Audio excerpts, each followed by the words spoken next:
In this problem, we're given the initial series 1 over k minus 2 squared.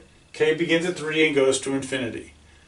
We'll be asked several things about it. First, what we're going to do is transform this into something that looks a little bit nicer. I'm going to transform this into 1 over k to some power. We've got to figure out what this box is. And by doing so, where does k start? What is the initial starting value of k? So let me just start writing out some terms.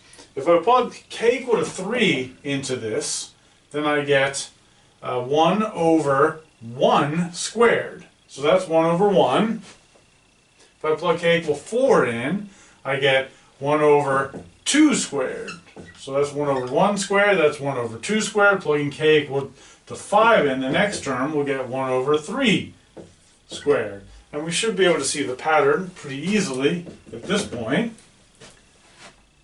And so my goal here is to rewrite this without the k minus 2. Essentially, I want to shift everything so that we don't have a k minus 2 in here and we just have a k to make our life a little bit easier. This is k to what power? Well, this will be 1 squared, 2 squared, 3 squared, and so on and so on and so on. So I'm just going to plug a 2 up in here, so this will be 1 over k squared. I can do that by starting at k equal to 1.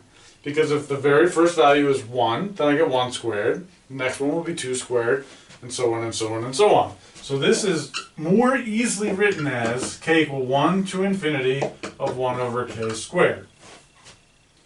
So we can always do that, and there are ways that you can remember, if I shift this, then this will shift, this starts at 1, right? So this is really a shift right 2 units, which means that I need to shift my my starting place left 2 units, but it's sometimes hard to remember all that and not make mistakes. I find it's much easier just to write out the terms, look for the new pattern, rather than trying to remember how all these shiftings will affect the formulas that we find.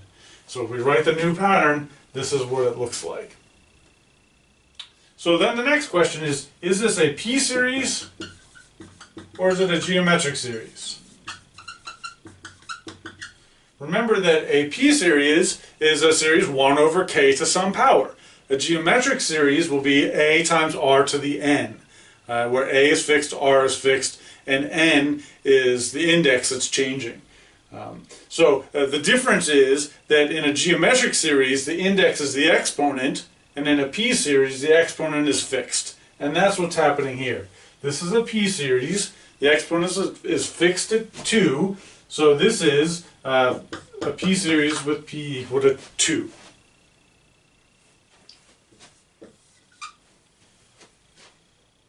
So what does that mean? What do we know about p-series? Do they converge or do they diverge? We know that a p-series converges if the p-value is bigger than 1. So this one will converge because it's a p-series with p bigger than 1.